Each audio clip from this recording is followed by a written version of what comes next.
Hello everyone, welcome to my channel. In this video हम chapter number 6 start करने वाले हैं आपकी फ्लामिंगो बुक का। तो चलिए आज हम चैप्टर 6 स्टार्ट कर रहे हैं, पोएट्स एंड पैनकेक्स। पोएट्स तो आपको पता है जो कविता लिखते हैं, और पैनकेक्स क्या होते हैं? पैनकेक एक ब्रांड का नाम है जो मेकअप मटेरियल की तरह से, मतलब एज ए मेकअप मटेरियल इसको यूज़ किया जाता था पहले के टाइम पे, जब इंडियन सिनेमा आपका स्टार्ट हुआ था। ठीक है, चलिए पढ़ लेते हैं इसमें। तो about the author, Ashok Mitran, a Tamil writer, recounts his years at Gemini Studio in his book My Years with Boss, which talks of the influence of movies on every aspect of life in India. तो ये जो आपका chapter है poets and pancake, इसको एक Tamil writer ने लिखा था जिनका नाम है अशोक मित्रन। और इन्होंने यहाँ पे क्या बताया है, इनकी एक किताब थी जिस किताब का नाम था माई ईयर्स विद बॉस।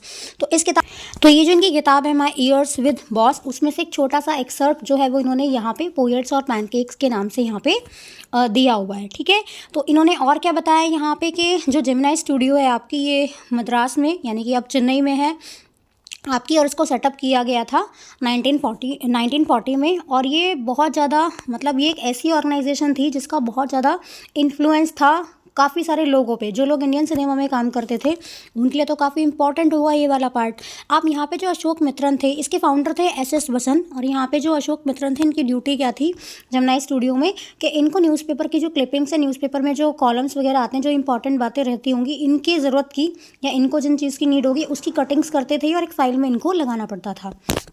उसके अलावा कुछ हैंड रिटन भी हो सकती थी ये वाली, कुछ हैंड रिटन भी रखते थे यहाँ पे। तो इनका जो काम था वो बहुत ज़्यादा तो ऐसा नहीं था, इनसिग्निफिकेंट सा ही फंक्शन है, कोई इतना बड़ा टास्क तो था नहीं, है ना। लेकिन वो ये भी जानते थे कि जो जेमिनी फैमिली के जो भी मेंबर्स हैं उनको सबको वो काफ़ी अच्छे से जानते थे, उन सब के बारे में बहुत अच्छे से जानते हैं। तो यहाँ पे मैंने आपको बता दिया कि ये कहाँ से लिया। ये पार्ट एक आपका माई ईयर्स विद बॉस नाम की किताब है, उसमें ये पार्ट जो है वो आपका लिया गया। तो बेसिकली यहाँ पर क्या बताया है, यहाँ पर इंडियन सिनेमा में काम करने वाले जो भी लोग हैं, चाहे वो आपके एक्टर हैं, चाहे वो आपके प्रोड्यूसर हैं, राइटर हैं, जो भी हैं, उन सब के बारे में यहाँ पे कुछ ना कुछ जो है वो बताया गया है। तो चलिए इसको स्टार्ट करते हैं। देखिए, जब इंडियन सिनेमा में कोई काम करता है तो हमें लगता है कि बहुत आसान है ऐसे काम करना, है ना, क्योंकि हम तो बाहर से देखते हैं सारी चीज़ों को, हमें अंदर से नहीं पता है। लेकिन यहाँ चैप्टर में इन्होंने अंदर की बात भी बताई है कि अंदर लोग कैसे रहते हैं, कैसा इन्वायरमेंट रहता है, वो सारी चीज़ें यहाँ पर डिस्कस की गई हैं। चलिए स्टार्ट करते हैं। Pancake was the brand name of the makeup material that Gemini Studios bought in truckloads. Greta Garbo must have used it, Miss Gohar must have used it, Vajanti Mala must also have used it, but Rati Agnihotri may not have even heard of it. The makeup department of Gemini Studios was in the upstairs of a building that was believed to have been Robert Clive's stables. A dozen other buildings in the city are said to have been his residence. For his brief life and an even briefer stays in Madras, Robert Clive seems to have done a lot of moving, besides fighting some impossible battles in remote corners of India and marrying a maiden in St. Mary's Church in Fort St. George in Madras. अब देखो यहाँ पे क्या बताया है, यहाँ पे जो आपका ये पैनकेक है, ये किस चीज़ के बारे में, क्या चीज़ है ये? तो पैनकेक एक ब्रांड नेम है मेकअप मटेरियल का, जो जेमिनी स्टूडियो जो है ऑर्डर करता था, बहुत ज़्यादा मंगाता था, मतलब ट्रक भर भर के मंगाता था, हैवी अमाउंट में। एक तरह से ट्रक भर से मतलब नहीं है ना, मतलब इतना अमाउंट में बना सकता, इतना मतलब बहुत ज़्यादा अमाउंट में मंगाता था। अब ग्रेटा गार्बो जो है एक एक्ट्रेस का नाम है यहाँ पे, उन्होंने इसको यूज़ किया होगा, मिस गौहर ने इसको यूज़ किया होगा, वैजंती माला ने भी इसको यूज़ किया होगा। ये तीनों क्या हैं, आपकी एक्ट्रेसेस हैं। लेकिन रति अग्निहोत्री जो है उन्होंने इसको यूज़ नहीं किया होगा, क्योंकि रति अग्निहोत्री बाद में आई है, इन सारी हीरोइंस के बाद में, इन सारी सेलिब्रिटीज़ के बाद में आई हैं वो, है ना। नेक्स्ट है आपका, तो उन्होंने इसको यूज़ नहीं किया होगा। अब मेकअप डिपार्टमेंट जो था आपका जेमिनी स्टूडियो का, ये जो ब्रांड यहाँ से मंगा रहे थे, है ना, तो राइटर ने इन सब चीज़ों के बारे में यहाँ पे बताया, क्योंकि वो भी इंडस्ट्री में नई आई रहती है अग्निहोत्री, तो इसलिए उन्होंने यूज़ नहीं किया है। तो अब वो ब्रांड जो है वो आपका यूज़ नहीं किया जाता है। ये जो आपका लेसन है ये कहाँ से स्टार्ट हुआ, एक मेकअप रूम है जेमिनी स्टूडियो का, वहाँ से ये स्टार्ट हुआ है। और ये जो है बिल्डिंग के हाई फ्लोर पर जो है, टॉप फ्लोर पर जो है, ये यहाँ पर मेकअप रूम है इनका। और ये जो जगह है जहाँ पर अभी मेकअप रूम इन्होंने बनाया हुआ है ना, इसको ऐसा माना जाता है कि ये जो है रॉबर्ट क्लाइव का स्टेबल था। ठीक है, रॉबर्ट क्लाइव कौन थे? अब रॉबर्ट क्लाइव के बारे में जान लेते हैं। देखिए, रॉबर्ट क्लाइव आप जानते हैं कि इंग्लिश सोल्जर थे जिन्होंने अपनी ब्रिटिश पावर को सारे में इंडिया में जो है आपका एक्सपेंड किया था। तो इन्होंने यहाँ पे बता दिया है कि वो उनका रेजिडेंस था, और उन्होंने अपनी लाइफ में जो भी किया है, उन्होंने फिर क्या किया आगे, इन्होंने शादी कर ली थी एक मेडन से, जिनका नाम था, कहाँ पर की थी, सेंट मैरीज चर्च में की थी। ठीक है, इन फोर्ट सेंट जॉर्ज इन मद्रास। अब यहाँ पे जो मेकअप रूम था जिस चीज़ के यहाँ जिसके बारे में यहाँ, तो इन्होंने रॉबर्ट क्लाइव ने जो है काफ़ी जो है युद्ध भी जीते थे इन्होंने, जगह जगह इन्होंने अपना जो है वो घूमे भी थे, कभी इधर वो जाते रहते थे, है ना। और फाइनली वो एक लड़की से शादी कर लेते हैं सेंट मैरीज चर्च में, और कहाँ पे, फोर्ट सेंट जॉर्ज में, ये भी मद्रास में ही जगह जो है वो आपकी दी गई है। The makeup room had the look of hair cutting salon with lights at all angles around half a dozen large mirrors, they were all incandescent lights, so you can imagine the fiery misery of those subjected to makeup. The makeup department was first headed by a Bengali who became too big for a studio and left. He was succeeded by a Maharashtrian who was assisted by a Dharwar, Kannadiga and Andhra, a Madras Indian Christian, an Anglo-Burmese and the usual local Tamils. All this shows that there was a great deal of national integration long before AIR and Doordarshan began broadcasting program on national integration. ठीक है, तो यहाँ पे क्या था, तो यहाँ पे क्या बताया कि जो मेकअप रूम था वो जैसे सैलून होता है इसके जैसा था। इसमें बड़े बड़े मिरर्स लगे हुए थे, बहुत ज़्यादा इसमें जो है बड़ी बड़ी लाइट्स लगी हुई थी, और ये जो लाइट है वो इतनी ज़्यादा ब्राइट थी, उसमें से एकदम जैसे हम लाइट में कभी रहते हैं तो हमें हीट को हम महसूस कर सकते हैं, तो उसमें से बहुत ज़्यादा लाइट आती थी। और जो वहाँ पे लोग मेकअप कराते रहते थे उनके लिए बहुत डिस्कम्फर्ट हो सकता था, क्योंकि लाइट ऐसे आंखों पे आएगी तो वो चुभती है आंखों में बहुत ज़्यादा।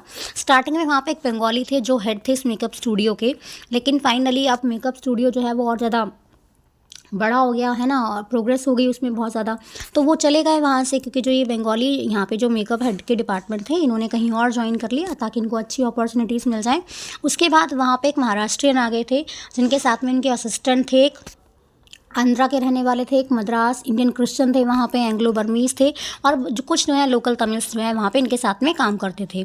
अब यहाँ पे फैक्ट क्या समझ में आएगा, आपने देखा कि यहाँ पे अलग अलग रिलीजन के लोग जो हैं वो काम कर रहे हैं, एक साथ काम कर रहे हैं, मतलब यहाँ पे नेशनल इंटीग्रेशन जो है उसको हम देख सकते हैं कि सारे लोग मिलके जो है वो कैसे काम कर रहे हैं। और हम ये कह सकते हैं यहाँ पे कि सारे लोग यहाँ पे जो यूनाइटेड होकर रहते थे। कब की बात है, ये आपका AIR ऑल इंडिया रेडियो और दूरदर्शन से पहले की सारी चीज़ें जो हैं, जो बातें हैं वो हमें यहाँ पर बताई गई हैं। आगे देखते हैं। This gang of nationally integrated makeup man could turn any decent looking person into a hideous crimson hued monster with the help of loads of pancake and a number of other locally made potions and lotions. Those were the days of mainly indoor shooting, and only 5% of the film was shot outdoors. I suppose the sets and studio lights needed the girls and boys to be made to look ugly in order to look presentable in the movie. Hideous मतलब होता है बहुत ज़्यादा ugly, potions का मतलब होता है liquid, जो हम लोशन वगैरह लगाते रहते हैं, लिक्विड मिक्सचर कोई भी। क्रिम्सन का मतलब क्या होता है, डार्क रेड कलर। ऑथर ने हमें यहाँ पे क्या बताया है कि सारे लोग एक साथ मिलके रहते हैं, यूनाइटेड फॉर्म में रहते हैं सारे के सारे, और ये लोग क्या कर सकते हैं, इनके पास इतनी कैपेबिलिटी है, इतनी एबिलिटी है कि ये एक सिंपल से दिखने वाले इंसान को एक अगली क्रिएचर में भी कन्वर्ट कर सकते हैं। क्यों? क्योंकि मेकअप लगा देंगे दुनिया भर का, है ना, इतना सारा मेकअप लगा देंगे चेहरे पे, कभी ये वाला लोशन, कभी ये वाली चीज़ कुछ भी लगानी है, ये मिक्सचर लगाना है, तो ऐसे करके वो किसी भी इंसान को पूरा का पूरा क्या कर सकते हैं, ट्रांसफॉर्म कर सकते हैं। उस टाइम पे लगभग जो मूवीज़ की जो शूटिंग है लगभग वो अंदर ही होती थी, इंडोर होती थी। लगभग थोड़ा बहुत जो है लोग जो हैं बाहर आउटडोर शूटिंग के लिए लोग जाते थे। इंडोर शूटिंग हो गई आपकी सेटअप, तो वहाँ पे लोगों को जो है मेकअप के थ्रू जो है वो क्या करते थे, मेकअप लगा के उनको ट्रांसफॉर्म कर देते थे ताकि उनको मूवी में जैसे भी दिखाना है वो दिखा सके। A strict hierarchy was maintain in the makeup department. The chief makeup man made the chief actors and the actresses ugly, his senior assistant and the second hero and heroine, the junior assistant, the main comedian, and so forth. The players who played the crowd were the responsibility of the office boy. Even the makeup department of the Gemini studio had an office boy. On the days when there was a crowd shooting, you could see him mixing his paint in a giant vessel and slapping it on the crowd player. The idea was to close every pore on the surface of the face in the process of applying makeup. He wasn't exactly a boy. He was in his early 40s, having entered the studios years ago in the hope of becoming a star actor or a top screenwriter, director or lyrics writer. He was a bit of a poet. ठीक है, तो यहाँ पे क्या बताया कि hierarchy maintain करते थे। हायरकी मतलब कि लेवल्स के हिसाब से या अपनी पोजीशन के हिसाब से ऐसे ऑर्डर में लगाना किसी भी चीज़ को, तो उसे हायरकी कहते हैं। तो यहाँ पे ना एक हायरकी को मेंटेन किया गया था मेकअप डिपार्टमेंट में, जैसे कि जो चीफ मेकअप मैन होते थे, मेकअप मैन जो होते थे वो मेन एक्टर्स को और एक्ट्रेसेस को मेकअप करते थे। अगले से मतलब उनका मेकअप कर रहे हैं। जो सीनियर असिस्टेंट होते थे वो दूसरे हीरो हीरोइन को अगर कोई है वहाँ मूवी में तो उनका मेकअप करते थे। जूनियर असिस्टेंट होता था, है ना, जो मेन कॉमेडियन या जिसके भी वो मेकअप करता था। प्लेयर्स होते थे इसमें जो क्राउड के लिए काम, जो भीड़ में बहुत सारे लोग भी तो एक्स्ट्रा होते हैं ना मूवीज़ में, तो वो किसके जिम्मेदार थे? वो जिम्मेदारी थे एक ऑफिस बॉय की। एक्चुअल में ये बॉय नहीं था, ये 40s में था। ये जो पर्सन जिसकी बात हो रही है यहाँ पे, इसका काम था ये क्या करता था, एक बड़े से बर्तन में जो है बड़े से किसी कंटेनर में पेंट घोल के रखता था, ऐसे उसको मिक्स करके रखता था और उनको क्राउड प्लेयर के चेहरे पर जो है वो ऐसे लगा दिया करता था। अब ये जो आइडिया है ना आपका, ये मान लो कि मेकअप, बस अगर हमें मेकअप करना है, हमें किसी को दिखाना नहीं है कुछ भी, तो वो क्या ऐसे वो लगा दो, पेंट लगा दो, पहचान में कोई भी नहीं आएगा। तो वो ऐसे काम करता था। अब ये स्टूडियो में ये जो ऑफिस बॉय है, इसका क्या काम था यहाँ पे कि इसको यहाँ पे जब ये यहाँ पे आया था तो यहाँ पे ये ऐसे ऑफिस बॉय बनने के लिए नहीं आया था यहाँ पे। इसने जब स्टूडियो को ज्वाइन किया था तो इसका ये सपना था कि वो कोई एक्टर बन जाए, स्क्रीन राइटर बन जाए, डायरेक्टर बन जाए, इवन लिरिसिस्ट बन जाए, कुछ भी बन जाए। और थोड़ा बहुत जो है वो पोएट भी था थोड़ा बहुत, ठीक है, लिख लिया करता था थोड़ा बहुत। In those days I worked in a cubicle, 2 whole sides of which were French windows. Seeing me sitting at my desk staring up the newspaper day in and day out, most people thought I was doing next to nothing. It is likely that the boss thought likewise too. So anyone who felt I should be given some occupation would barge into my cubicle and deliver an extended lecture.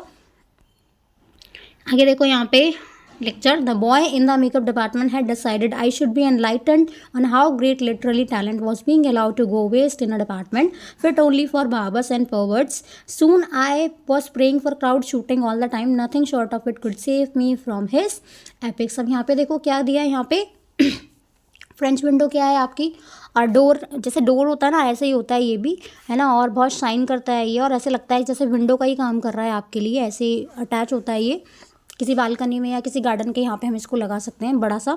Cubicle क्या होता है, हमारा कोई थोड़ा सा हमें एक area दे दिया जाए पार्टीशन का, उसमें ऐसे सेपरेशन करके उस तरह से। एनलाइटन मतलब क्या होता है, ऐसे जिसको बहुत नॉलेज या वेल इन्फॉर्म्ड हो बिल्कुल। एपिक्स मतलब क्या होता है, कोई भी ऐसा टास्क, कोई भी ऐसी एक्टिविटी, है ना, जो भी एक्सेप्शनली बहुत बड़ा हो, बहुत लेंथी हो, बहुत ज़्यादा। परवर्ड्स क्या होता है आपका, ऐसा करते हैं कि जो हमें थोड़ा सा अजीब लगता है, जिसका बिहेवियर जो है हमारे लिए थोड़ा सा क्या हो सकता है, अनएक्सेप्टेबल हो सकता है। अब अशोक मित्रन की ड्यूटी मैंने आपको जैसे पहले बताया था, तो अशोक मित्रन की जो ड्यूटी थी, क्योंकि वही हमें कहानी सुना रहे हैं, जमुना स्टूडियो में इनके क्या काम था कि न्यूज़पेपर की जो कटिंग्स हैं उनको वो रखते थे और जो है फाइल में स्टोर करके रखना पड़ता था, और कुछ को वो हाथ से भी लिखते थे। तो छोटा सा एरिया उनको अलग दे दिया था ये काम करने के लिए। अब उनका जो काम था, उनकी जो जॉब थी, उनको सब लोग ये समझते थे कि ये तो ऐसी है, ट्रिवियल सा कोई काम करते हैं छोटा मोटा, और यही कौन सोचता था, उनके जो बॉस थे वो भी यही सोचते होंगे जैसे बाकी के लोग सोचते हैं। तो लोगों को ना ये लगता था कि इसको जो है कुछ काम तो है नहीं, ऐसे छोटा मोटा सा काम, ये कुछ ज़्यादा इंपॉर्टेंस उसको देते नहीं थे, और उसको हमेशा लेक्चर देते रहते थे कि कुछ अच्छा कर लो, कुछ बड़ा काम कर लो। जो यहाँ तक कि जो ऑफिस बॉय था ना, वो भी, क्योंकि उस थोड़ा बहुत पोएट था वो, तो वो भी अपने जो व्यूज़ वगैरह हैं वो इनके साथ में शेयर कर लेता था, और उनको कहता था कि ये सब चीज़ें तो वेस्ट हो रही हैं यहाँ पे मेकअप डिपार्टमेंट में, ये सारी चीज़ें जो हैं वो क्या हो रही हैं यहाँ पे, वेस्ट हो रही हैं। तो इसलिए अशोक मित्रन जो है वो क्या करते हैं, वो जो है ये कहते हैं कि भाई ऑफिस, इसलिए उन्होंने उनको क्या किया, क्राउड शूटिंग में जो है उसको भेज दिया, ये जो था आपका ऑफिस बॉय, ताकि वो अपना जो टैलेंट है वो यहाँ पे वेस्ट ना करे, है ना, और वहाँ बिजी रहे, और जो है अपनी स्टोरीज़ के लिए उनको बचा के जो है वो रखें यहाँ पे, ठीक है, अपनी स्टोरी से उनको बचा के रखें, उसको अलग ही कर दिया था यहाँ से। आगे फिर क्या कहते हैं वो, in all instances of frustration you will always find the anger directed towards a single person openly और covertly, and this man of the makeup department was convinced that all his woes, ignominy and neglect were due to the Kothamangalam Subbu. Subbu was the number 2 at Gemini Studio. He couldn't have had a more encouraging opening in films than our grown-up makeup boy had. On the contrary, he must have had to face more uncertain and difficult times when he began his career. There was no firmly established film producing companies or studios. Even in the matter of education, Subbu couldn't have had an appreciable lead over our boy, but by virtue of being born a Brahmin, a virtue indeed, he must have had exposure to more affluent situations and people. He had the ability to look cheerful at all times, even after having had a hand in a flop film. Okay, तो covertly मतलब क्या होता है, secretly चुपचाप कोई काम करना.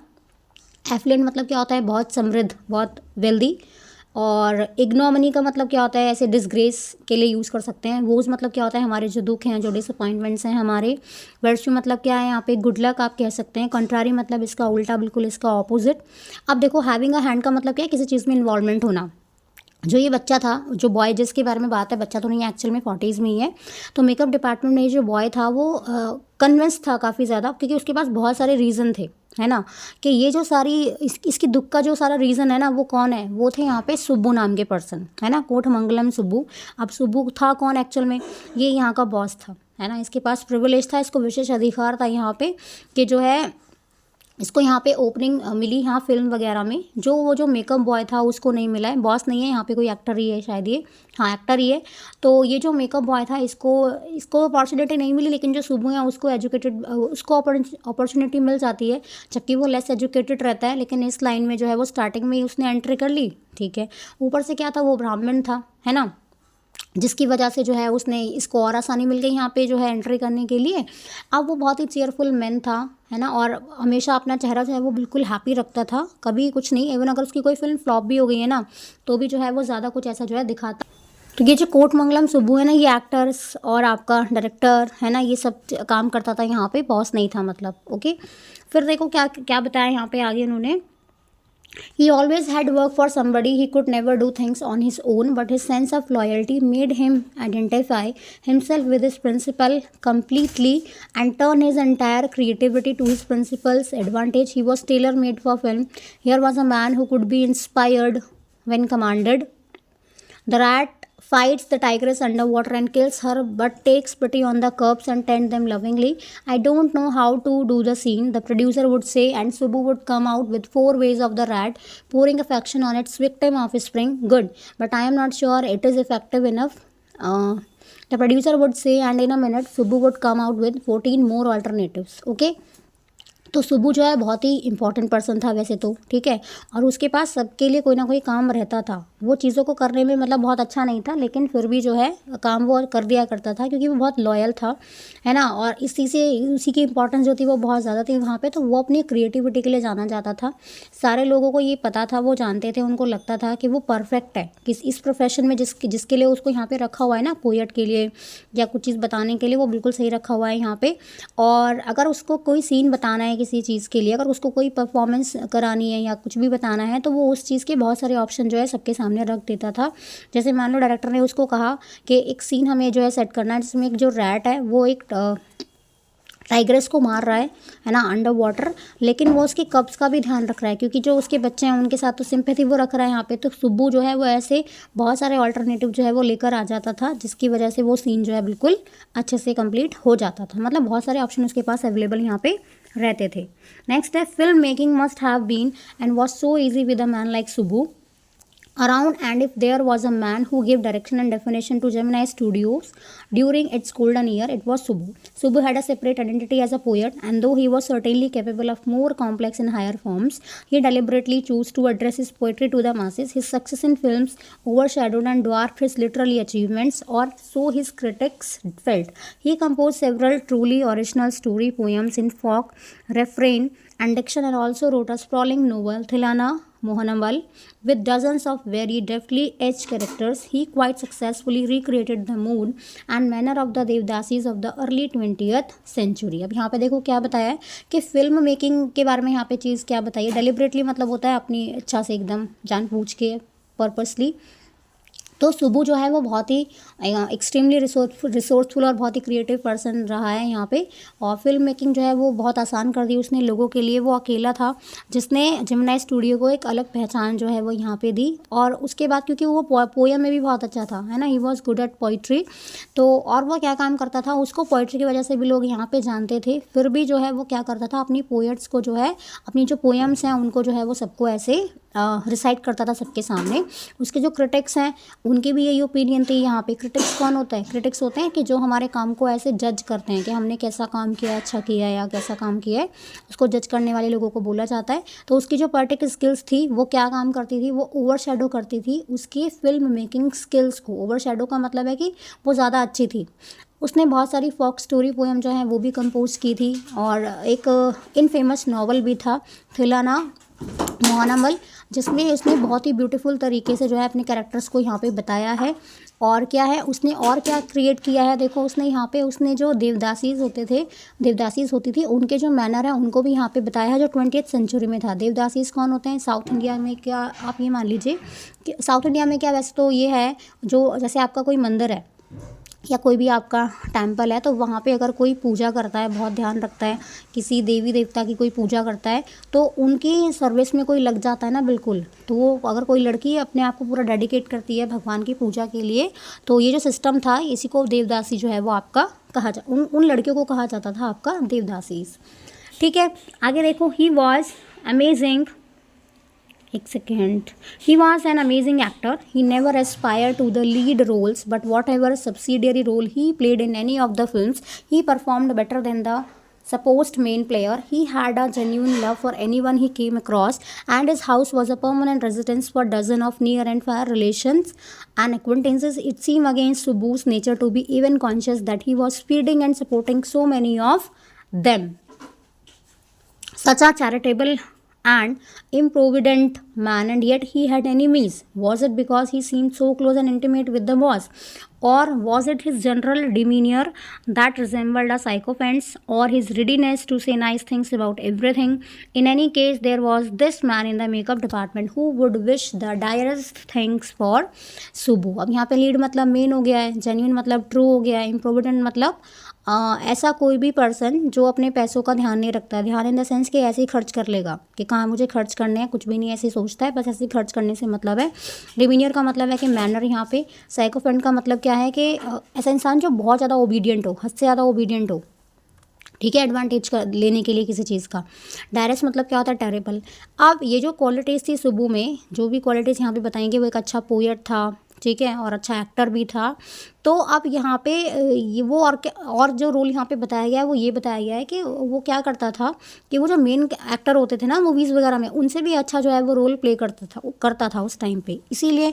और सब लोगों के साथ में बहुत अच्छे से रहता था, बहुत ही सिंसियरली रहता था, रेस्पेक्ट सबको देता था, अफेक्शन सबके साथ में था। और ये मान लो कि उसका जो घर था ना, उसमें बहुत सारे जो उसके लोग हैं, जो उसके पुराने दोस्त हैं, जो भी हैं, वो वहाँ पे हमेशा रहते ही थे। मतलब कि उसका घर जो है ना वो उसके जो परिचित लोग होते थे, जो रिलेशंस हैं दूर दूर के, वो सब उसके यहाँ पे रहते ही थे। ऐसा लगता है कि इसका जो नेचर है वो सब लोग जानते ही हैं, और इसीलिए वो यहाँ पे सब लोग आ जाते हैं कि वो कैसे सब लोगों का ध्यान रखता है, यहाँ पे इतना अच्छे से वो रहता है यहाँ पे। और इसके बावजूद भी, इतनी अच्छी क्वालिटीज़ होने के बाद भी, सुब्बू के भी क्या थे, सुब्बू के भी एनिमीज़ होते हैं यहाँ पे, ठीक है।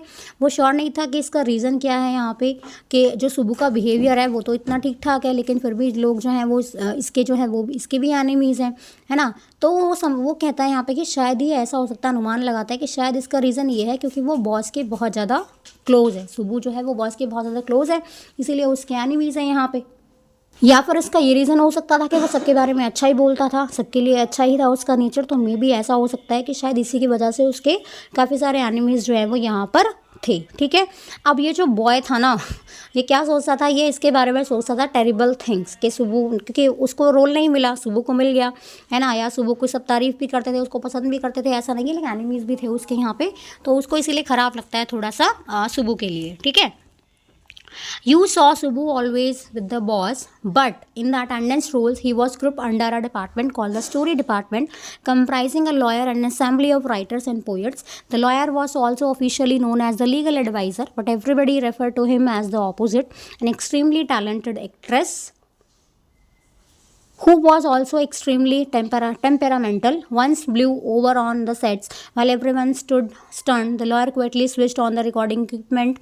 When the actress paused for breath, the lawyer said to her, "1 minute please," and played back the recording. There was nothing incriminating or unmentionably Fall about the actress's tirade against the producer, but when she heard her voice again through the sound equipment, she was struck dumb. A girl from the countryside, she hadn't gone through all the stages of worldly experience that generally precede a position of importance and sophistication that she had kept. Found herself catapulted into. She never quite recovered from the terror she felt that day. That was the end of a brief and brilliant acting career. The legal advisor, who was also a member of the story department, had unwittingly brought about that said and okay. अब यहाँ पे देखो वो क्या बता रहे हैं, और चीज़ यहाँ पे बता रहे हैं कि सुबू के बारे में बता रहे हैं, ठीक है, कि सुबू जो है वो हमेशा उसका कनेक्शन जो है बॉस के साथ में काफ़ी अच्छा था।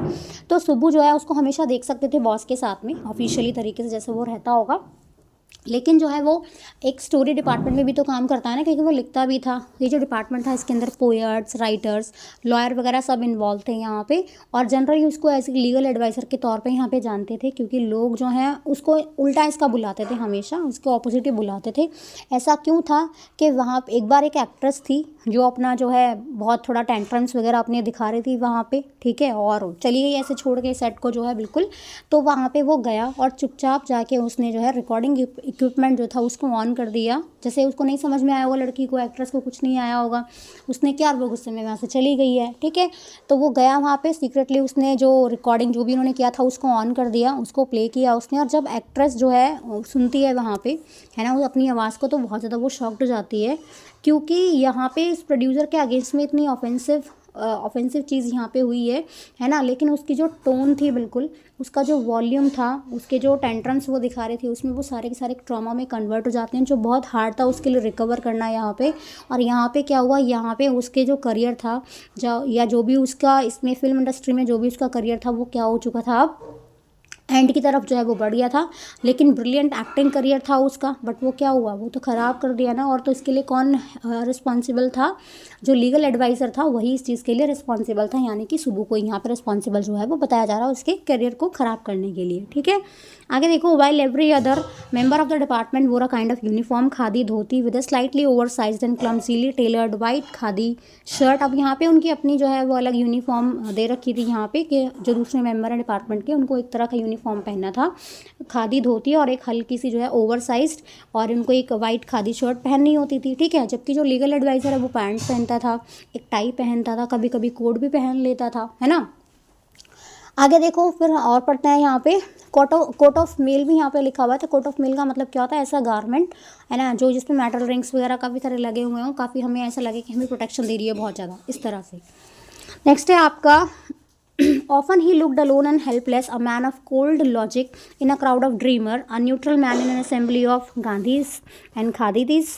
Like so many of those who were close to the boss, he was allowed to produce a film, and though a lot of roast talk and pancake were used on it, not much came of the film. That one day the boss closed down the story department, and this was perhaps the only instance in all human history where a lawyer lost his job because the poets were asked to go home. अब ये जो lawyer थे इनके अपने अलग अलग कपड़े हैं इनके, है ना, बाकी यूनिफॉर्म से इनके अलग हैं। वो लोग धोती और वो पहनते थे शर्ट, ये लोग पैंट पहनते थे, टाई भी लगाते थे, कभी कभी कोट भी पहनते थे। अब इस पर ना कोई ज़्यादा ऐसे फ़र्क नहीं पड़ता, बिल्कुल न्यूट्रल था ये नेचर में, लेकिन अपने लॉजिक को फॉलो करता था। लेकिन अब ये यहाँ पे क्या है कि ह्यूमन फीलिंग्स को ये कोई वैल्यू नहीं दे रहा है यहाँ पे, ठीक है। और कभी कभी ऐसा लगता था कि बिल्कुल हेल्पलेस है कोई भी, है ना, और इस तरह के इन्वायरमेंट में ये अपने आप को कभी कभी हेल्पलेस भी फील करता था यहाँ पे।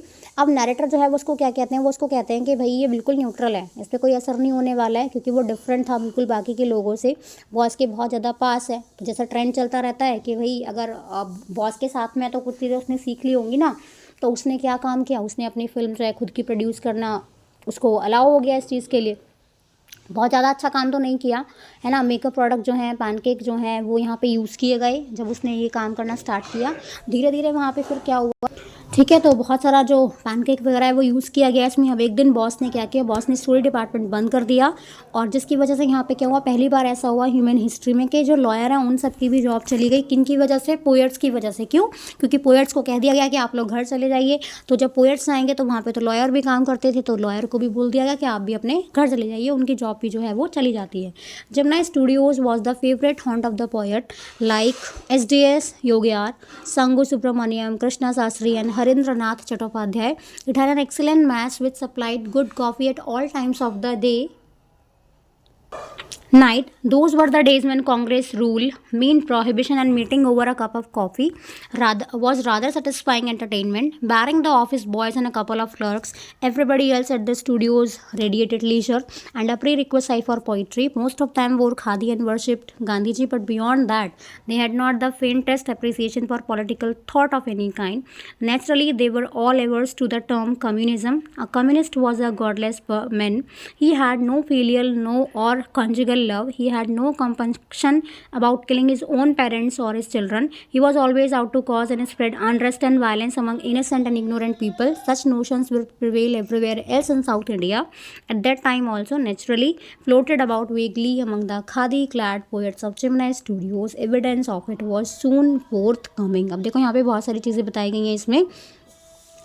अब जेमिनाई स्टूडियो जो था ये यहाँ पे जो पोएट थे आपके जैसे एसडीएस थे, संगू सुब्रमण्यम है, कृष्णा शास्त्री हैं, हरिंद्रनाथ हैं, ये सारे जो पोएट्स हैं आपके वो यहाँ पे थे, है ना. यहाँ पे इन्होंने काम किया होगा.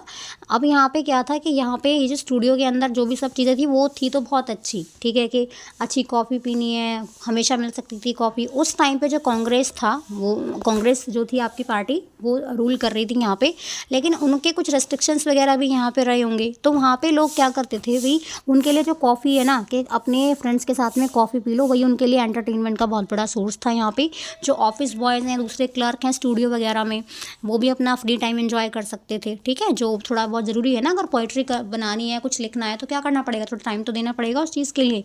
जो पोएट्स थे वो कपड़े जो पहनते थे वो खादी फैब्रिक के पहनते थे, क्योंकि गांधी जी को रेस्पेक्ट दे रहे हैं वो यहाँ पे, ठीक है. लेकिन उनका कोई ऐसे राजनीति से उनका कोई लेना देना नहीं था कुछ भी. और उसके अलावा उनको कम्युनिज्म पसंद नहीं था, है ना, कि जैसे कम्युनिटी के बेस पे किसी को डिस्क्रिमिनेट करना, उनको ये सारी चीज़ें बिल्कुल पसंद नहीं थी. क्योंकि उनको लगता था कि अगर कोई कम्युनिस्ट है ना, तो उनकी फैमिली में कोई जगह नहीं है, कोई प्यार मोहब्बत नहीं है उनके बीच में.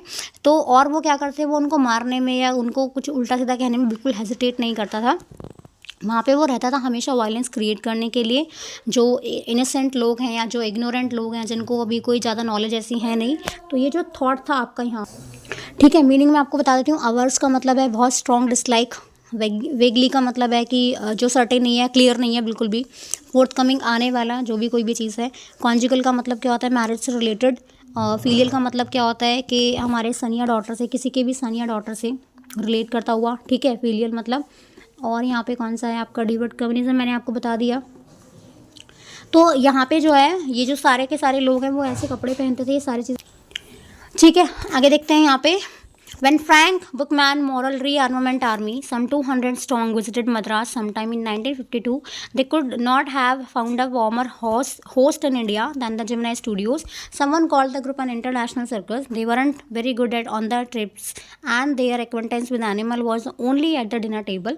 But they presented two plays in most professional manner. Their Jodham Valley and the Forgotten Factor ran several shows in Madras, and along with the other citizens of the city, the Gemini family of 600 saw the plays over and over again. The message of the plays were usually plain and simple homilies, but the sets and costumes were first rate. अब यहाँ पे देखो क्या बताया है कि एक बार यहाँ पे ऐसा हुआ कि जेमिनाई स्टूडियो में कुछ लोग आए यहाँ पे, है ना, और उनको बोला गया कि वो ऐसे इंटरनेशनल लोग हैं आपके, जो है बाहर से आए हैं सारे के सारे लोग.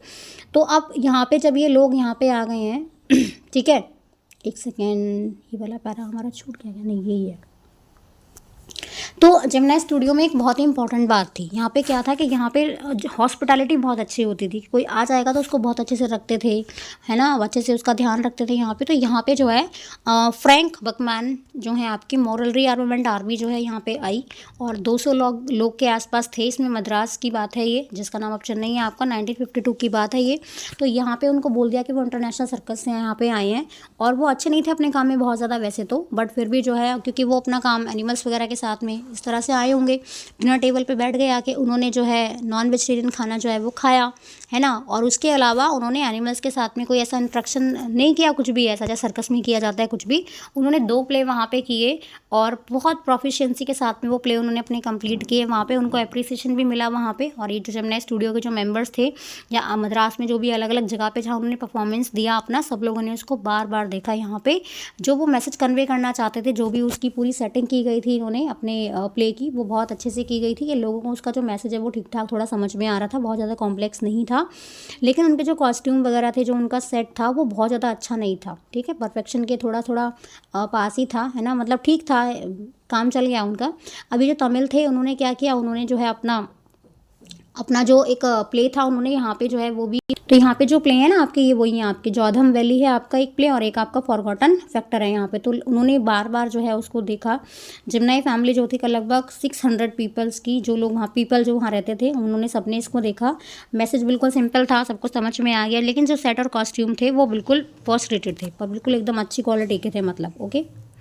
Madras and the Tamil drama community व terribly impressed, and for some years almost all Tamil plays had a scene of sunrise and sunset in the manner of Jotham Valley with a bare stage and white background curtain and a tune played on the flute. It was some years later that I learned that the MRA was a kind of counter movement to international communism, and the big bosses of Madras like Mr. Vasan simply played into their hands. I am not sure, however, that this was indeed the case, for the unchangeable aspect of these big bosses and their enterprises remained the same: MRA or no MRA, international communism and और no international communism, ठीक है। अब यहाँ पे जो MRA थी आपकी, इन्होंने क्या किया, यहाँ पे इन्होंने कुछ किया होगा, है ना, इन्होंने जो है अपोज किया कम्युनिज्म के अगेंस्ट में, जो है वो बिल्कुल नहीं थे। और यहाँ पे जैसे पर्सन लिख किसके बारे में, यहाँ पे वसन के बारे में बात है, तो वो भी बहुत ज़्यादा सफ़र कर रहे थे इस चीज़ के लिए। तो इनके जो बॉस थे या इनका जो भी चीज़ें थी वो बहुत ज़्यादा अफेक्ट हो रहे थे इन सब चीज़ों से, लेकिन उन्हें कोई फ़र्क नहीं पड़ रहा था। बिजनेस जो था उनका, जो काम करते थे वो बिल्कुल अनअफेक्टेड था इस तरह के इशू से, बहुत ट्रिवियल से इशू समझ रहे थे।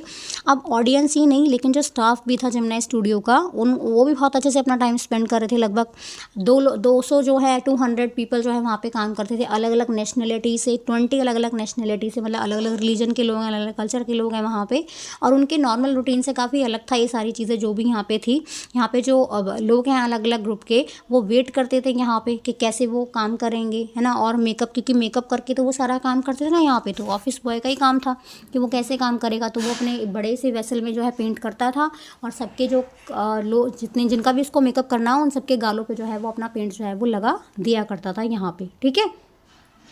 आगे देखो यहाँ पे फिर और क्या दिया है यहाँ पे, the staff of Gemini studio had a nice time hosting 200 people of all hues and sizes of at least 20 nationalities. ये मैंने आपको बता दिया। It was such a change from the usual collection of proud player waiting to be slapped with thick layer of makeup by the office boy in the makeup department. तो makeup department में जो boy था वो उनका makeup कर दिया करता था। A few months later the telephone lines of the big bosses Madras burst, and once again we at Gemini Studios cleared a whole shooting stage to welcome another visitor. All they said that he was a poet from England. The only poets from England and the simple Gemini staff knew or heard of were Wordsworth and Tennyson. The more literate ones knew of Keats, Shelley and Byron, and one of two might have faintly come to know of someone by the name Eliot, who was the poet visiting the Gemini Studios now. कुछ महीनों के बाद Gemini Studio जो था उसको एक और मौका मिला, है ना। इंग्लैंड से जो एक पोएट आया जिनका वेलकम करने का इनको मौका मिला। यहाँ पे लोगों ने जो है अलग अलग अनुमान लगाए कि कौन जा रहा है, कौन यहाँ पे इस बार कौन विजिट करने जा रहा है इस बार, क्योंकि सारे लोग जो हैं वो कुछ पोएट्स को जानते थे, जैसे वर्ड्सवर्थ, टेनिसन, ये सारे पोएट, इंग्लिश पोएट है ना सारे ही आपके। और कुछ लोग जो है वो कीट्स के बारे में, जॉन कीट्स के बारे में, पीबी शैली के बारे में, लॉर्ड बैरन के बारे में जानते थे, और थोड़ा एलियट के बारे में भी जानते थे। तो वो बहुत ज़्यादा जो है क्यूरियस थे कि अब कौन है जो जेमिनी स्टूडियो में अब आने वाला है यहाँ पे, ठीक है। देखते हैं कौन आने वाला है यहाँ पे स्टूडियो में। He is not a poet, he is an editor. अब ये कौन था, ये पोएट नहीं था, ये एक एडिटर था। That is why the boss is giving him a big reception. अब ये पोएट तो कोई था नहीं, ये एक एडिटर था, इसीलिए जो है वो अच्छा सा वार्म वेलकम देने वाले थे जो बॉस थे। Vasan was also the editor of the popular Tamil weekly Ananda Vikatan. He wasn't the editor of any of the known name of British publications in Madras, that is those known at the Gemini Studios. Since the top men of the Hindu were taking the initiative, the surmise was that the poet was editor of a daily, but not from the Manchester Guardian or the London Times. That was all that even the most well informed among us knew. अब ये यहाँ पे जो person आने वाला था जिमने, तो अब क्योंकि ये एडिटर आ रहा था यहाँ पे, है ना। अब आपका जो वसन था ये भी था किस चीज़ का एडिटर था, ये यहाँ पे पॉपुलर एक तमिल वीकली जो है एक मैगजीन थी जिसका नाम था यहाँ पे आनंद विकेतन। तो एक पब्लिकेशन थी मतलब वीकली, तो उसका ये जो था एडिटर था। वहाँ पे बहुत सारे फेमस पब्लिशिंग हाउसेस थे मद्रास में, जिनको ब्रिटिश ने ही वहाँ पे सेटअप किया था, और जेमिनी स्टूडियो में जो है वो लोग जानते थे। अब यहाँ पे जो आपके ये थे, जो जेमिनी स्टाफ था आपका पूरा का पूरा, ये सब दो ही पेपर के बारे में ज़्यादा जानते थे। एक तो मैनचेस्टर गार्जियन था आपका, और एक यहाँ पे लंदन टाइम्स था, जिसके बारे में वो बहुत अच्छे से जानते थे तो और भी, लेकिन वो लोग इसी चीज़ के बारे में बिल्कुल वेल इन्फॉर्म्ड थे। At last around 4 in the afternoon the poet arrived. अब जब 4 बज गए आफ्टरनून में, शाम में, तो जो पोएट है वो यहाँ पे आता है। He was a tall man, very English, very serious and of course very unknown to all of us. तो वहाँ पे वो आए, किसी को जानते तो थे नहीं यहाँ पे, है ना। उनकी हाइट जो है वो काफ़ी लंबी थी, बहुत ही सीरियस से वो लग रहे थे। Battling with half a dozen pedestal fans on the shooting stage the boss read out a long speech. अब वहाँ पे जब वो आ गए हैं तो सारे लोग उनको देखने के लिए यहाँ पे आए होंगे, है ना। पोएट को, इनको एडिटर को देखने के लिए यहाँ पे आए हैं कि कौन गेस्ट यहाँ पे जो है वो आ रहा है। तो सारे लोग इकट्ठा हो गए हैं वहाँ पे। अब बॉस जो है वो भी वहाँ पे मौजूद हैं। अब वो उनका अच्छे से वेलकम तो दे ही रहे हैं यहाँ पे। तो जब वहाँ पे वो गेस्ट आए 4 बजे, तो सारे लोग उनको देखने के लिए वहाँ पे इकट्ठा हो गए। अब क्योंकि वो इंग्लिश मैन है तो वैसे ही लगेंगे जैसे वहाँ के लोग रहते हैं, फॉरेनर्स।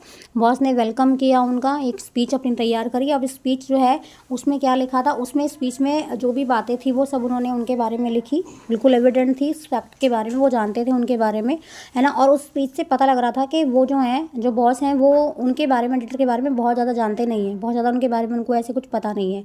स्पीच जो है वो जनरल थी बिल्कुल, है ना। लेकिन वहाँ पे जो है ये जो वर्ड्स हैं आपके फ्रीडम या आपका जो डेमोक्रेसी है, ठीक है, ये जो वर्ड्स हैं उसमें थे। तो पोएट जो है वो फिर बोलते हैं, और उन्होंने क्या काम किया, ये जो पोएट जब वहाँ पे आपके आए, मतलब एडिटर के बारे में यहाँ पे आए, अब ये टर्न आई पोएट के बारे में, है ना, यानी कि एडिटर के बारे में आई कि वो अपनी ऑडियंस को एड्रेस करें। लेकिन वो बोलना शुरू करते हैं। जब वो बोलना शुरू करते हैं तो वहाँ पर एक प्रॉब्लम आ गई। प्रॉब्लम क्यों आ गई? क्योंकि वो जो बोल रहे थे वो किसी को समझ में नहीं आ रहा था, क्योंकि उनका जो एक्सेंट था वो ब्रिटिश था। वो ऐसे नॉर्मल इंग्लिश तो नहीं बोलेंगे जैसे हम लोग बोल रहे हैं, तो उनका एक अलग ही एक्सेंट था बोलने का, तो जो बाकी के लोगों को वहाँ पर समझ में नहीं आया। सारे लोगों को बहुत ज़्यादा कन्फ्यूज़ड कि ये क्या कहना चाह रहे हैं, है ना। विजिटर जो थे वो सब कन्फ्यूज़ थे, उनको समझ में नहीं आ रहा था क्या कह रहे हैं, लोग समझ नहीं पा रहे थे। रीज़न क्या था कि क्योंकि वो ब्रिटिश पोएट है वहाँ पे, है ना। तो वही सोच रहे हैं कि वो ब्रिटिश जो पोएट है वो यहाँ जेमिनी स्टूडियो में क्या कर रहे हैं, क्योंकि वहाँ के लोगों को उनका एक्सेंट बिल्कुल समझ में नहीं आ रहा था। और वो लोग जो है उस चीज़ को बिल्कुल अफोर्ड नहीं कर पा रहे थे कि भाई इंग्लिश पोइट्री में उन्होंने क्या कहा, और वो यहाँ पे जो है जो विजिट क्यों करने के लिए आए, ये बिल्कुल उनके लिए एक तो सारे लोगों को यही लग रहा था कि वो यहाँ पे क्यों आए थे। उनका आना जो है वो सब लोगों के लिए एज ए मिस्ट्री ही सबको यहाँ पे लग रहा था, ठीक है। आगे करते हैं। The great pros writer of the world may not admit it, but my conviction grows stronger day after day that pros writing is not and can not be the true pursuit of a genius. It is for the patient, persistent, persevering drudge with a heart so shrunken that nothing can break it. Rejection slips don't be nothing to him. He at once sets about making a fresh copy of the long prose piece and sends it on to another editor, enclosing postage for the return of the manuscript. It was for such people that the Hindu had published a tiny announcement in an insignificant corner of an unimportant page, a short story contest organized by a British periodical by the name The Encounter. Of course, The Encounter wasn't a known commodity among the Gemini literary. I wanted to get an idea of the periodical before I spent a considerable sum in postage sending a manuscript to England. In those days, the British Council Library had an entrance with no long-winded signboard and notices to make you feel you were sneaking into a forbidden area, and there were copies of The Encounter lying about in various degrees of freshness, almost untouched by readers. When I read the editor's name, I heard a bell ringing in my shrunken heart. It was the poet who had visited the Gemini studios. I felt like I had found a long-lost brother, and I sang as I sealed the envelope and wrote out his address. I felt that he too would be singing the same song at the same time. Long-lost brother of the Indian films discover each other by singing the same song in the first reel, and in the final reel of the film, Stephen Stephen that was his name. अब देखो यहाँ पे पता लगा कि वो क्यों आए, है ना. उनकी जो मिस्ट्री थी ना यहाँ पे वो देखो वो रिवील हो रही है. तो जब यहाँ पे आए तो किसी को ये तो पता नहीं था कि वो कौन है, कहाँ से आए हैं. अब अशोक मित्रन जो है उनको ऐसा लगता है कि ये जो राइटिंग वो कर रहे हैं ना, जो भी वो लिखते हैं पोएट्री वगैरह, उसको सिर्फ ऐसे इंटेलिजेंस के बेसिस पे हम नहीं लिखते हैं, क्योंकि वो कहते हैं कि ये उनका टास्क है। जो पोएट्री है वो लोग लिखते हैं जो थोड़ा सा परेशान हो, हार्ड वर्क करना चाहते हो, इस तरह से अलग अलग थॉट जो है वो आपको बता रहे हैं यहाँ पे कि टास्क उनका है। जो पेशेंट है यहाँ पे चैप्टर के अकॉर्डिंग जो इसमें लिखा हुआ है, कह रहे हैं कि जो पेशेंट हैं और जो हार्ड वर्क करना चाहते हैं उनका ये काम है। राइटर जो है उसके अंदर कोई ऐसी फीलिंग्स नहीं है ना, और रिजेक्शन वगैरह अगर हो जाता है तो उसको ऐसे परेशान नहीं होना है उन सब चीज़ों से, उसको प्रिपेयर रहना है। या वो आप कह सकते हैं कि वो बिल्कुल कैपेबल है एक बड़ा सा प्रॉस लिखने के लिए, बड़ी सी कोई स्टोरी लिखने के लिए। और वो फिर क्या करते हैं, सोचते हैं कि मैं इसे मेल करूँगा एडिटर को, एक स्टैम्प एनवेलप इस पर लगा दूंगा, ओके, बदले में मैन्युस्क्रिप्ट क्या होता है, हैंड रिटन जो भी डॉक्यूमेंट है वो मैन्युस्क्रिप्ट है आपका। इस तरह के राइटर्स के लिए, जैसे हिंदू हैड एडवर्टाइज, अब यहाँ पे जो है ना, जो हिंदू आप पढ़ते हैं, अभी हम पेपर पढ़ रहे हैं, वैसे तो आज इंग्लिश न्यूज़पेपर है आपका, तो यहाँ पे ना जो द हिंदू आपका पेपर था उसमें एक छोटा सा कॉलम छपा, ठीक है ना, उसमें जो है एक छोटा सा अनाउंसमेंट हुआ वहाँ पे, क्योंकि बहुत सारे कॉलम होते हैं पेपर में तो कुछ भी इतना सारा पेपर पढ़ना पूरा पॉसिबल नहीं है वहाँ पे। तो वहाँ पे क्या हुआ, वहाँ पे एक शॉर्ट स्टोरी कॉन्टेस्ट जो था वो ऑर्गेनाइज किया जा रहा था। और किसने किया था, ब्रिटिश की पीरियोडिकल थी एक ये, जिसका नाम था एनकाउंटर, ठीक है। अब यहाँ पे जो राइटर्स थे आपके, जो जेमिनी स्टूडियो वाले जो पढ़ रहे हैं वो भी पढ़ रहे हैं इस चीज़ को, तो उन्होंने कभी इसका नाम नहीं सुना था कभी भी। अब अशोक मित्रन जो है वो जानना चाहते थे इसके बारे में, है ना, इससे पहले कि वो उस पर कुछ खर्च करें या मैं अपना ये चीज़ मेल करूँ यहाँ पे, क्योंकि अपनी स्टोरी यहाँ पे कराना चाह रहे हैं। तो वो क्या सोचते हैं कि मैं जो है इससे पहले जान लेता हूँ इसके बारे में कि क्या चीज़ है ये, ठीक है। अब वो ब्रिटिश काउंसिल लाइब्रेरी गए वहाँ पे इन्फॉर्मेशन लेने के लिए। उस टाइम पे जो एंट्रेंस था लाइब्रेरी में बहुत आसान था, ये नहीं है कि हमें कोई रोकेगा, हम पे कोई रिस्ट्रिक्शन लगाएगा कि क्यों आ गए यहाँ पे, ऐसा कुछ नहीं था, कोई साइन बोर्ड नोटिस कुछ भी नहीं होता था, आराम से वहाँ पे वो चलेगा। जब वो लाइब्रेरी में पहुँचे वहाँ पे, तो वहाँ पे एनकाउंटर की बहुत सारी कॉपीज़ थी, ओके। एडिटर का नाम जो था वो भी उस पर लिखा हुआ था। जैसे उन्होंने एडिटर का नाम पढ़ा तो अशोक मित्रन का जो दिल था ना वो बहुत तेज़ एकदम धड़कने लगा, और उनको ऐसा लगा कि उनको जो है कुछ मिल गया, ऐसा कुछ मिल गया जिसको देख के वो बहुत ज़्यादा खुश हो गए हैं वहाँ पे। तो जब उन्होंने अपनी एंट्री को मेल किया कॉन्टेस्ट के लिए, है ना, तो उनको लग रहा था कि वो जो है वही चीज़ सोचेंगे जो वो राइटर सोचेगा इस टाइम पे, जब वो मेरा जो है मेल वो ये देखेगा, जब उसको ये मेल मिलेगा। तो एडिटर का नेम क्या था यहाँ पे, एडिटर का नेम था यहाँ पे स्टीफन स्पेंडर। तो स्टीफन स्पेंडर कौन है, ये वही है जो इंग्लिश पोएट जो है वो इनके एडिटर जो है वो इनके यहाँ पर आए थे जेमिनी स्टूडियो में। तो यही मिस्टर थे कि वो यहाँ पे क्यों आए होंगे। नेक्स्ट हम देखते हैं यहाँ पे, and years later and I was out of Gemini Studios and I had much time but not much money. Anything at a reduced price attracted my attention. On the footpath in front of the Madras Mount Road post office there was a pile of brand new books for 50 paise each. Actually they were copies of the same book in elegant paperback of American origin, special low price student edition in connection with the 50th anniversary of the Russian Revolution. I paid 50 paise and picked up a copy of the book. The God That Failed. 6 eminent men of letters in 6 separate essays describe their journeys into communism and their disillusioned return. Andre Gide, Richard Wright, Ignacio Silon, Arthur Koester, Louis Fisher, and Stephen Spender. Suddenly the book assumed tremendous significance. Stephen Spender, the poet who had visited Gemini Studios. In a moment I felt a dark chamber of my mind lit up by a hazy illumination. The direction to Stephen Spender at Gemini Studio was no longer a mystery. The boss of the Gemini Studios may not have much to do with Spender's poetry, but not with his God That Failed. अब Stephen Spender कौन है, एक English poet essayist है ना, जिन्होंने अलग अलग चीज़ों पे जो है अपनी जो है स्टोरीज़ या ऐसे जो है लिखे हैं, जस्टिस पे, स्ट्रगल को लेकर, ये सारी चीज़ें लिखे हैं। एंड्रे गिडी कौन है, यहाँ पे एक फ्रेंच राइटर हैं आपकी, ये रचार जो हैं ये भी एक राइटर हैं, इग्नाजियो सिलोन जो है वो इटालियन राइटर हैं, आर्थर जो हैं आपके वो हंगरी के रहने वाले हैं, ठीक है। लुइस फिशर जो है ये हमने पढ़ाई था अभी पिछले चैप्टर में, अभी एक चैप्टर था ना लुइस फिशर ने लिखा था वो वाला आपका। और उसके अलावा वो इंडिगो जो था आपका। और यहाँ पे लाइफ ऑफ महात्मा गांधी, ये ऑस्कर विनिंग फिल्म है गांधी जी की, जो उनके बायोग्राफिकल अकाउंट पे बेस्ड है पूरा। कई सालों के बाद जब राइटर ने जो है लेफ्ट जेमिनी स्टूडियो को छोड़ दिया तो उनके पास बहुत टाइम था, है ना, लेकिन पैसे नहीं थे। तो अब वो उनको क्या था कि एक सेल लगी हुई थी बुक्स की, तो वहाँ पे वो गए, डिस्काउंट था उस पर, उसके पास आए, सडनली पहुँच गए ऐसे, तो वो फुटपाथ पे ऐसे ही जो है उनको बेचा जा रहा था किताबों को। पोस्ट ऑफिस के बाहर की ये बात है, मद्रास में, मद्रास माउंट रोड है, वहाँ पर जो पोस्ट ऑफिस था उसके बाहर फुटपाथ पर जो है किताबों की सेल लगी हुई थी। उनका जो प्राइस था वो 50 पैसे था हर एक बुक का। तो वहाँ पर जो है ये लिखा था कि ये एक स्टूडेंट एडिशन है और इसीलिए वहाँ पे जो है इतना कम डिस्काउंट जो है वहाँ पे दिया जा रहा है, क्योंकि वो अपने रशियन वो क्या कर रहे हैं, वो 50th एनिवर्सरी जो है रशियन रेवोल्यूशन की वहाँ पे इसको सेलिब्रेट कर रहे हैं। इन्होंने क्या किया, 50 पैसे जो थे वो अपने दिए वहाँ पे और एक कॉपी वहाँ से ले ली, और उस कॉपी का जो टाइटल था वो था द गॉड दैट फील्ड, है ना। उसमें 6 ऐसे लिखे थे, 6 फेमस अलग अलग मैंने अलग अलग राइटर्स ने लिखे थे, है ना। कम्युनिज्म के बारे में थे सारे ये। तो राइटर्स में कौन कौन थे, एंड्रे गिडे था, Richard Ignazio, Arthur, Louis Fischer, और लास्ट में लिखा था स्टीफन स्पेंडर।